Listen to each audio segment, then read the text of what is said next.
ओम नमो भगवते वासुदेवाय नमः।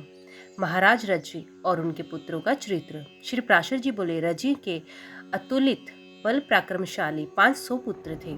एक बार देवासुर संग्राम के आरंभ के एक दूसरे की मारने की इच्छा वाले देवता और दैत्यों ने ब्रह्मा जी के पास जाकर पूछा, भगवान, हम दोनों के पारस्परिक कलह में कौन सा पक्ष जीतेगा? तब भगवान ब्रह्मा जी बोले, जिस पक्ष की ओर से राजा रज्जी शस्त्र धारण कर युद्ध करेगा उसी पक्ष की विजय होगी। तब दैत्यों ने जाकर रज्जी से अपनी सहायता के लिए प्रार्थना की। इस पर रज्जी बोले, यदि देवताओं को जीतने पर मैं आप लोगों का इंद्र हो सकूं तो आपके पक्ष में ही लड़ सकता हूँ। ये सुनकर दैत्यों ने कहा, हम लोग एक बात कहकर उसके विरुद्ध दूसरी तरह का आचरण नहीं करते। हमारे इंद्र तो प्रहलाद जी हैं और उन्हीं के लिए हमारा संपूर्ण उद्योग है। ऐसा कहकर जब दैत्यगण चले गए तो देवताओं ने भी आकर राजा से उसी प्रकार प्रार्थना की और उनसे भी उसने वही इंद्र होंगे उसकी बात स्वीकार कर ली। अतिरजी ने देव सेना की सहायता करते हुए अनेक महान अस्त्रों से दैत्यों की संपूर्ण सेना का नाश कर दिया। तदंतर शत्रु पक्ष को जीत चुकने पर देवराज इंद्र ने रज्जी के दोनों चरणों को अपने मस्तक पर रखकर कहा, भय से रक्षा करने और अन्न दान देने के कारण आप हमारे पिता हैं। आप संपूर्ण लोगों में सर्वोत्तम, और क्योंकि मैं त्रिलोक के इंद्र आपका पुत्र हूँ। इस पर राजा ने हंसकर कहा, अच्छा ऐसा ही सही। शत्रु पक्ष की भी नाना प्रकार की चाटुक वाक्य युक्त अनुनय विनय का अतिक्रमण करना उचित नहीं होता। ऐसा कहकर वे अपनी राजधानी को चले गए। इस प्रकार शतक्रतु की इंद्र पर स्थित हुआ। पीछे रज्जी के स्वर्गवासी होने पर देवऋषि नारद जी की प्रेरणा से रज्जी के पुत्रों ने अपने पिता के पुत्र भाव को प्राप्त हुए शतक्रतु से व्यवहार के अनुसार अपने पिता का राज्य मांगा, किंतु जब उसने ना दिया तो उन महाबलवान रज्जी पुत्रों ने इंद्र को जीतकर स्वयं ही इंद्र का पद को भोग लिया। फिर बहुत सा समय बीत जाने पर एक दिन बृहस्पति जी के एकांत में बैठे देख त्रिलोकी के यज्ञ भाव से विचित्र हुए शतक्रतु ने उनसे कहा, क्या आप मेरी तृप्ति के लिए एक बेर के बराबर भी प्रोडाश खंड मुझे दे सकते हैं? उनके ऐसा कहने पर बृहस्पति जी बोले, यदि ऐसा है तो पहले ही तुमने मुझसे क्यों नहीं कहा?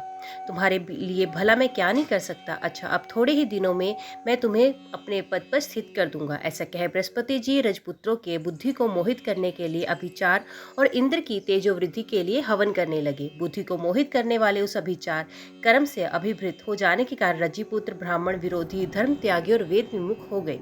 तब धर्माचारहीन हो जाने से इंद्र ने उन्हें मार डाला और पुरोहित जी के द्वारा तेजोवृद्ध होकर स्वर्ग पर अपना अधिकार जमा लिया। इस प्रकार इंद्र के अपने पद से गिरकर उस पर फिर आरूढ़ होने के इस प्रसंग को सुनने से पुरुष और अपने पद से पतित नहीं होता, उसमें कभी दुष्टता नहीं आती।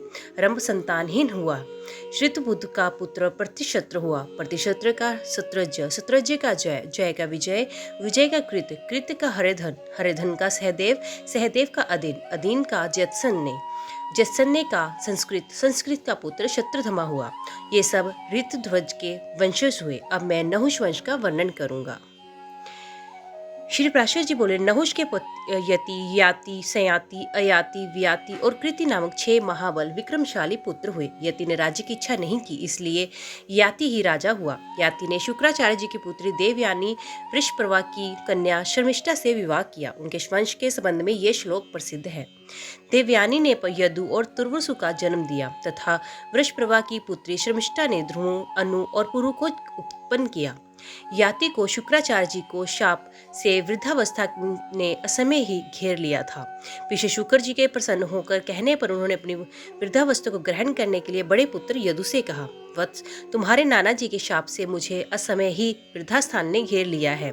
अब उन्हीं की कृपा से मैं तुमको देना चाहता हूँ। मैं अभी विषय भोगों से तृप्त नहीं हुआ, इसलिए 71 वर्ष तक मैं तुम्हारी युवावस्था में उन्हें भोगना चाहता हूँ। इस विषय में तुम्हें किसी प्रकार की आनाकानी नहीं करनी चाहिए। किंतु पिता के ऐसा कहने पर यदु ने वृद्धावस्था को ग्रहण करना नहीं चाहा। तब पिता ने उसे शाप दिया कि तेरी संतान राज्य पद के योग्य नहीं होगी।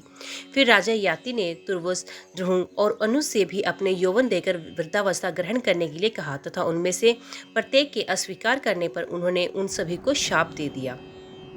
अंत में सबसे छोटे शर्मिष्ठा के पुत्र पुरु से भी यही बात कही तो उसने अति नम्रता और आदर के साथ पिता को प्रणाम करके उदारता पूर्वक कहा, ये तो हमारे ऊपर आपका महान अनुग्रह है।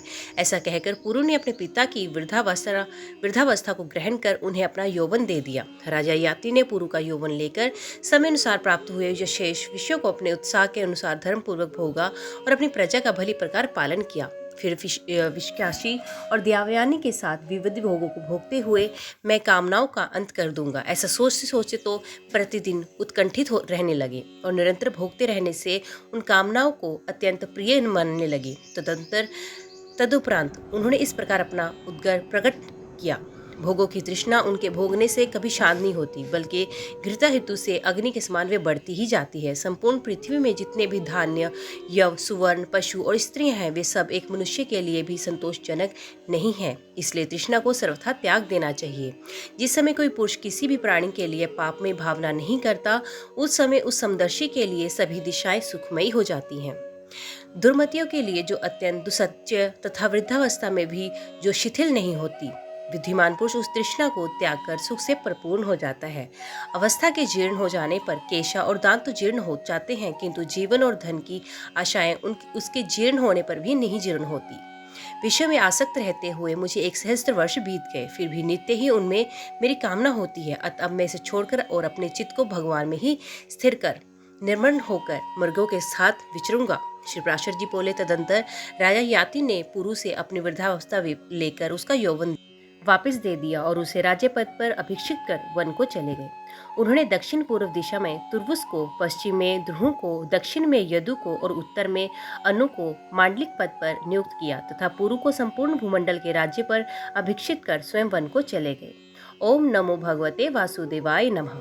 तो दोस्तों, आज की वीडियो में बस इतना ही। उम्मीद करती हूँ वीडियो आपको पसंद आई होगी। वीडियो पसंद आई हो तो वीडियो को लाइक और चैनल को सब्सक्राइब जरूर कीजिएगा। तो मिलते हैं अगले अध्याय के साथ। तब तक के लिए देखते व सुनते रहिए। जय मां कंजक, जय माता दी।